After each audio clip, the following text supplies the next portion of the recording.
베드로전서 1장 1절과 2절 보겠습니다.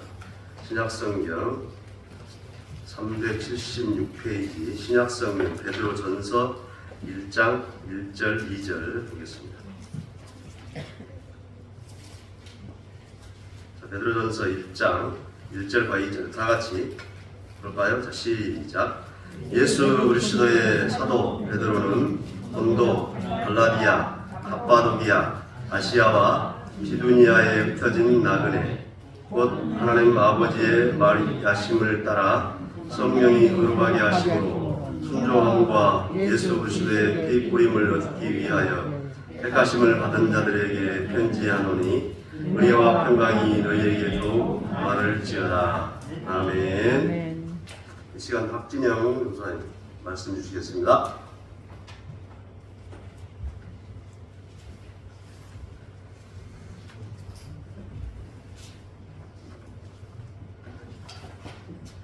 잠시 기도하시겠습니다. 하나님 감사합니다.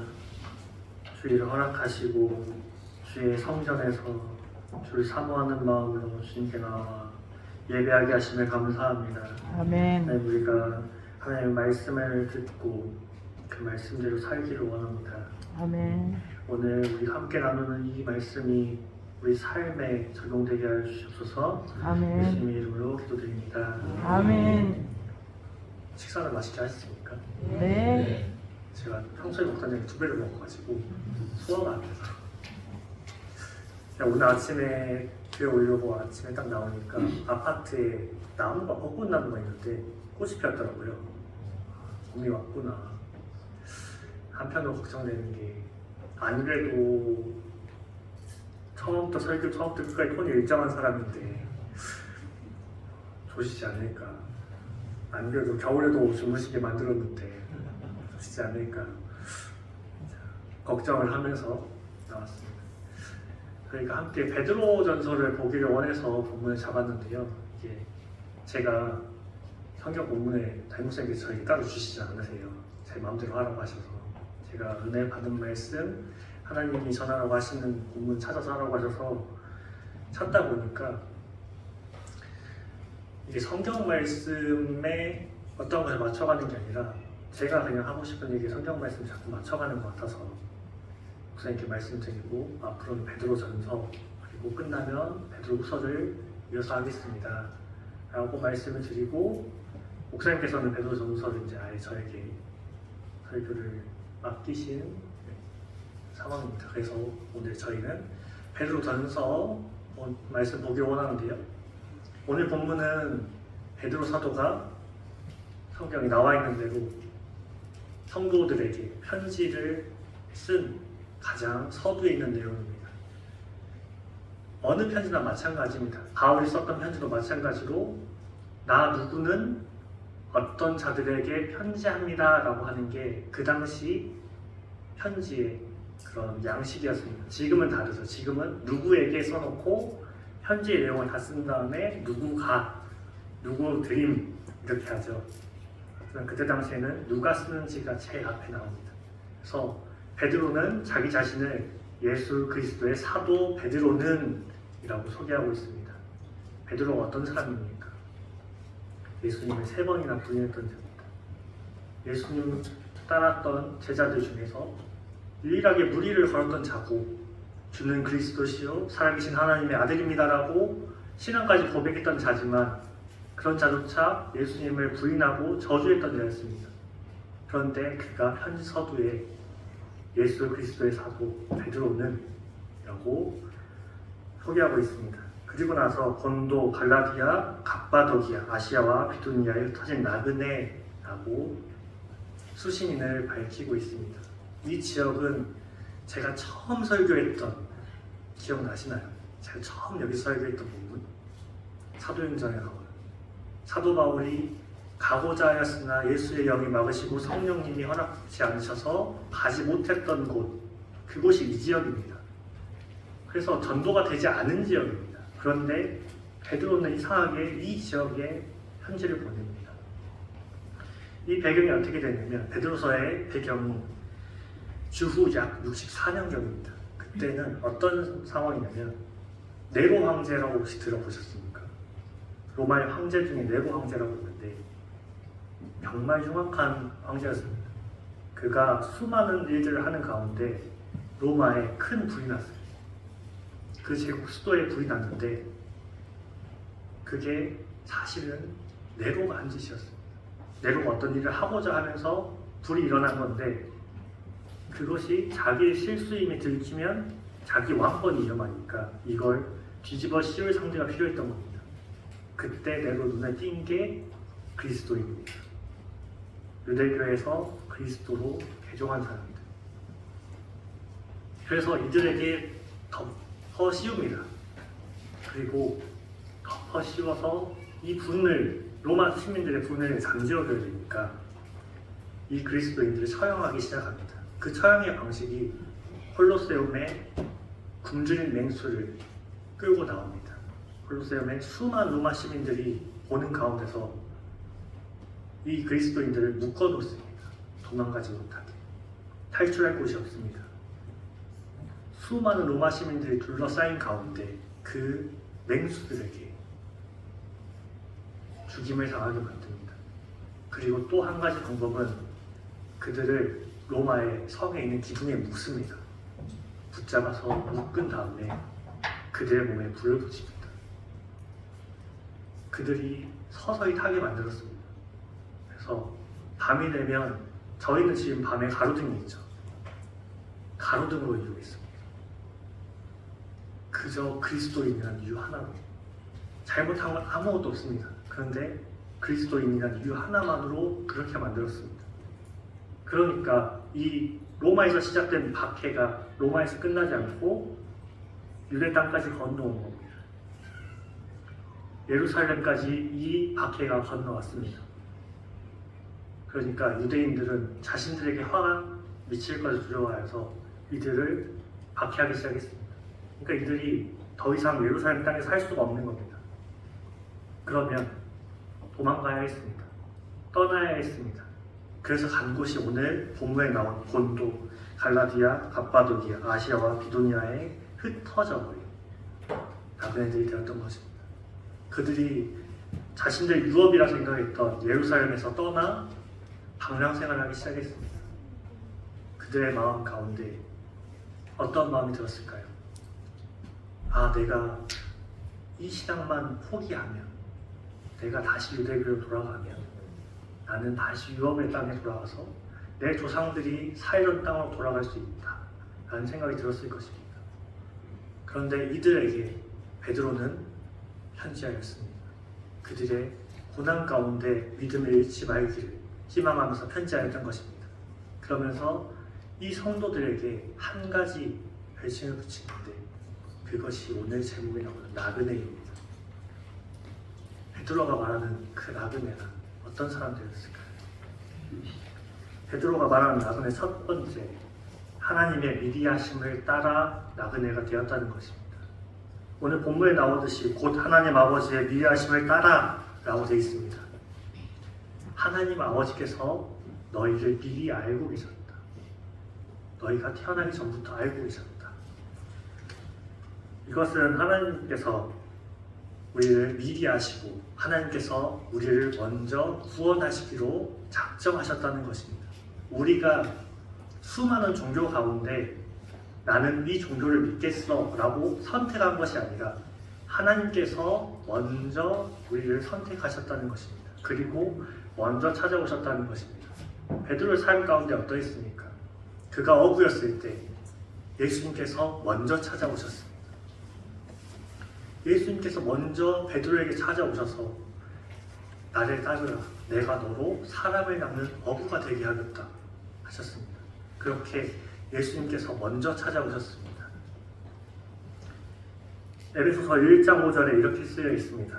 그 기쁘신 뜻대로 우리를 예정하사 예수 그리스도로 말미암아 자기의 아들들이 되게 하셨으니, 성경은 명확하게 기록하고 있습니다. 우리가 나그네 된 것은 우리가 어떤 선택을 해서가 아니고 하나님께서 우리를 먼저 예정하시고 선택하시고 구원하시기로 태초부터 작정하셨기 때문이다 라는 것을 말입니다. 베드로가 말하는 나그네 두 번째입니다. 성령의 거룩하게 하심으로입니다. 본문 2절에 성령이 거룩하게 하심으로 순종함과 라고 기록되어 있습니다. 베드로가 어떤 사람입니까? 제가 계속 말씀드립니다. 아마 베드로서를 하는 내내 말씀드릴 겁니다. 왜냐하면 제가 이 베드로서를 준비하는 과정 가운데 제일 처음 기준을 잡았던 것이 이것입니다. 베드로 당신 도대체 이 편지 왜 썼습니까? 였습니다. 베드로가 어떤 삶을 살았는지 알아야 이게 이해가 되는 겁니다. 성령의 거룩하게 하심으로 베드로는 1절에 예수님을 주는 그리스도시요 살아계신 하나님의 아들입니다라고 고백했습니다. 그리고 주를 3번 부인했습니다. 그럼 베드로 그가 낙심해서 다시 어부의 생활로 돌아갔었습니다. 그러나 하나님께서는 포기하지 않으시고 그 베드로를 구원의 길 가운데 완주하게 하시기 위해서 다시 찾아가셨습니다. 그리고 베드로야, 내가 나를 사랑하느냐 3번 물으셨습니다. 그래서 그 망가져버린 그 아픈 영혼을 회복시키시고 다시 부르셨습니다. 그리고 그곳으로 끝나는 것이 아니라 예수님께서 계속 말씀하셨습니다. 성령을 보내십니다. 내가 성령을 보낼 것이다. 성령이 임하시면 너희가 권능을 받을 것이다. 데살로니가후서 2장 13절 말씀입니다. 주께서 사랑하시는 형제들아, 우리가 항상 너희에 관하여 마땅히 하나님께 감사할 것은 하나님이 처음부터 너희를 택하사 성령의 거룩하게 하심과 진리를 믿음으로 구원을 받게 하심이니 라고 기록하고 있습니다. 구약에 내가 거룩하니 너희도 거룩하라 라고 기록되어 있습니다. 그런데 제가 삶을 살아보니까요, 이게 안 됩니다. 되시던가요? 거룩하게 살려고 하면 할수록 뭔가 잘 안 되는 자신을 보게 됩니다.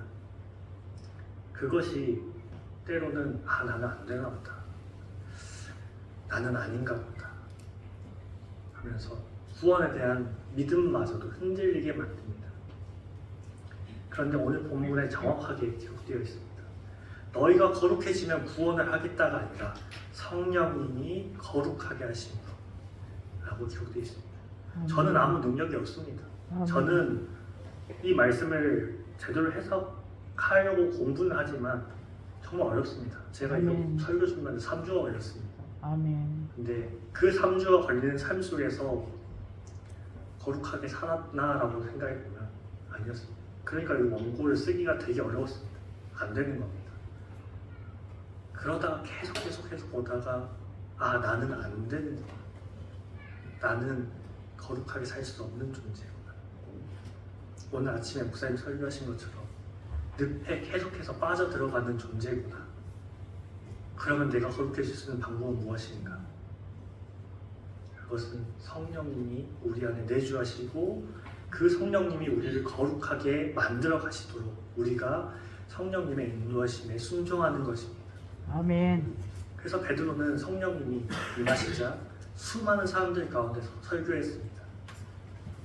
그는 예수를 부인한 자였지만 성령님이 임하시니까 그 거룩하게 하심에 순종하여서 담대히 말씀을 전했던 것입니다. 베드로가 말하는 나그네의 3번째, 그리스도의 피 뿌림을 얻기 위한 자라는 것입니다. 오늘 본문에 예수 그리스도의 피 뿌림을 얻기 위하여 택하심을 받은 자라고 기록되어 있습니다. 예수님께서 십자가에서 피 흘리심은 구원의 절정입니다. 그가 십자가 위에서 모든 물과 피를 흘리셨습니다. 히브리서 9장 19절로 22절 말씀입니다. 모세가 율법대로 모든 계명을 온 백성에게 말한 후에 송아지와 염소의 피 및 물과 붉은 양털과 옷을 절취하여 그 두루마리와 온 백성에게 뿌리며 이르되 이는 하나님이 너희에게 명하신 언약의 피라 하고 또한 이와 같이 피를 장막과 섬기는 일에 쓰는 모든 그릇에 뿌렸느니라. 율법을 따라 거의 모든 물건이 피로써 정결하게 되나니 피 흘림이 없은즉 사함이 없느니라. 그리고 마가복음 14장 24절에 예수님께서 제자들과 함께 최후의 성찬을 하실 때 말씀하신 내용입니다. 이르시되 이것은 많은 사람을 위하여 흘리는 나의 피 곧 언약의 피니라. 그 피를 얻기 위하여, 그 피 흘림을 얻기 위하여 택하심을 받았다는 것입니다. 아까도 말씀드렸다시피 우리가 어떠한 것을 선택한 것이 아니라 하나님께서 미리 아시고 예수님께서 그를 위해 죄사함을 위해서 피를 흘리시고 죽으시고 그 택하심을 받은 자들이라는 것입니다. 이 편지가 어떻게 쓰여졌느냐, 로마에서 베드로가 이 지역들을 향해 썼습니다. 박해가 가장 심했던 때 베드로는 로마로 향했습니다. 그가 누굽니까? 이 그리스도인들이 가장 제일 위에 있는 자, 가장 핵심에 있는 자입니다. 가장 안전한 곳으로 가야 되는 건 아닙니까? 유대 전승에 보면 이런 내용이 있습니다. 베드로가 로마에서 탈출해서 도망가려 했었다라고 기록하고 있습니다. 그런데 그가 탈출하는 중에 예수님의 환상을 보았다고 합니다. 그리고 주님 어디 가십니까? 라고 묻자 예수님께서 십자가에 다시 못 박히러 간다 라고 대답했다는 유대 전승이 있습니다. 그걸 보고 베드로가 회심해서 로마로 갔다는 전승이 있을 정도로 베드로는 로마에서 쓴 것이 확실합니다. 아멘. 이 박해의 시기에 박해의 가장 중심에 베드로가 들어가서 이 성도들에게 전하고자 하였던 것이 바로 이것입니다. 믿음을 잃지 마라. 믿음을 잃지 말고 고난 가운데 예수님께 집중하자. 우리가 택하심 받은 것임을 믿음을 잃지 말자라는 것입니다. 아멘. 나그네가 어떤 사람입니까? 나그네는 자기 본향을 떠나서 여행길에 오른 자입니다. 그들에게 존재하는 것이 있습니다. 그들에게는 있을 수밖에 없는 것이 있습니다. 본향을 떠났기 때문에 본향이 있습니다. 본향을 떠난 나그네 고생할 수 있습니다. 우리 국토대장정이라고 하는 프로그램들 있죠. 그들이 처음 길을 나설 때 뽀송뽀송합니다. 피부도 하얘요. 근데 그들이 대장정 끝에 사진을 한 장 찍어서 출발할 때 사진과 끝에 사진을 보면 확연하게 차이가 납니다. 피부가 햇빛에 타가지고 그슬려 있고요. 수염도 많이 자라 있고요. 그들의 몰골이 말이 안 됩니다. 나그네 길에 오른 자들은 그렇게 고생합니다. 그렇게 변해갑니다. 그러나 그들 나그네에게는 본향을 사모하는 마음이 있습니다. 다시 본향으로 돌아간다. 우리가 이 나그네 길이 끝나면 우리는 우리 고향으로 돌아간다. 우리가 원래 가야 할 곳으로 돌아간다는 것입니다. 베드로가 말하는 하나님이 예정하신 자, 성령님이 거룩하게 하시는 자, 예수님의 피뿌림을 받는 택하신 자, 이들을 나그네라고 합니다. 우리는 어떤 사람입니까? 우리가 바로 이 나그네입니다. 이 세상은 타향살이입니다. 지금 우리가 이 육신의 옷을 입고 이 땅 가운데 사는 것이 우리의 나그네 길이라는 것입니다. 그러면 우리가 가야 할 곳이 있습니다. 예수님께서 다시 올라가시기 전에 내가 하늘에 너희의 거처를 마련하러 간다. 그것을 예비해 놓겠다라고 말씀하셨습니다. 우리에게 본향이 있습니다. 우리에게 오는 고난은 또한 무엇입니까? 이때 당시에는 죽임 당하는 것이 고난이었습니다. 그리고 그리스도를 믿는, 예수님을 믿는다는 이유만으로 황제 숭배와 관련된 모든 사업과 모든 세상 일으로부터 배제되는 손해를 봐야 하는 것이 이들의 고난이었습니다. 이 시대는 어떻습니까? 우리의 목숨을 위협하지는 않습니다. 우리가 교회 나온다고 해서 누가 죽인다고 하진 않지 않습니까? 그런데 이것이 거꾸로 보면 사단의 간교한 계략입니다. 목사님과 오늘 점심 식사 후에 이런 얘기를 했는데요. 목사님, 지금 사이비 이단이 터진 것이, 이들에 대한 고발이 오는 것이 우리에게 득이 아닐 수도 있는 것 같습니다. 라는 이야기를 했습니다. 사이비 이단이 고발 당하는 것이 우리에게 어떻게 보면 우리에게 좋은 건 아니겠습니까? 근데 한편으로 보니까 이것이 저희까지 신을 믿는다는 사람들 다 멍청한 사람들이야로 매도당할 수 있는 그런 상황에 처할 수 있겠더라고요. 그러면서 신은 존재하지 않는다. 어떤 누군가에게 기대려고 하지 말고 나의 이익을 위해서, 나의 욕심을 위해서 나만 생각하고 나만 바라고 살아가는 것이 이 세상의 진리다 라고 생각할 수 있겠더라고요. 제가 사업을 지금 계속 하고 있는데요. 딱 주일에 예배 끝나고 월요일 아침에 가보면 인건비랑 다 계산이 됩니다. 그걸 딱 돈으로 계산해보면 적은 금액이 아니에요. 한 번씩 그런 생각이 듭니다. 이거를 내가 직접 하면 이 돈이 안 들겠구나. 그런 생각 안 드십니까? 지금 이 세상은 이 주일에, 세상 사람들이 말하는 일요일에 어떠한 다른 일을 하면 내 삶이 더욱 윤택해지고 내 삶이 더 풍요로워지고 하는 것을 강조합니다. 근데 이곳에서 예배드리고 있는 우리를 향해서 세상은 어떻게 말하느냐? 비효율, 쓸모없는지, 미련한지, 교회 가서 뭐하냐, 이 땅에서 잘 먹고 잘 살아야지 라고 이야기합니다. 저는 차라리 쉽습니다. 전도사니까 전도사가 어딜 주일에 딴 데 가 라고 하면서 나오기 쉽습니다. 근데 제가 목사님하고 통화하면서, 목사님, 제가 사업을 해보니까 그동안 성도님들이 주일에 사업 쉬고 가게 문 닫고 교회에 나오는 것이 얼마나 어려운 결단이었는지 이제 알겠어요 라고. 그냥 그들이 나와서 맨날 그냥 교회 예배도 집중하지 못하고 이리 전화 받고 저리 전화 받고 하면서 그렇게 신앙생활 했던 것, 그것조차도 하나님 보시기엔 아름다웠겠구나, 그렇게 애쓰는 것이었구나, 이제 알겠다. 제가 그렇게 목사님께 말씀드렸습니다. 이 세상의 삶이 끝이라면 지금 우리가 이루고 있는 것은 정말 무의미한 것이 될 것입니다.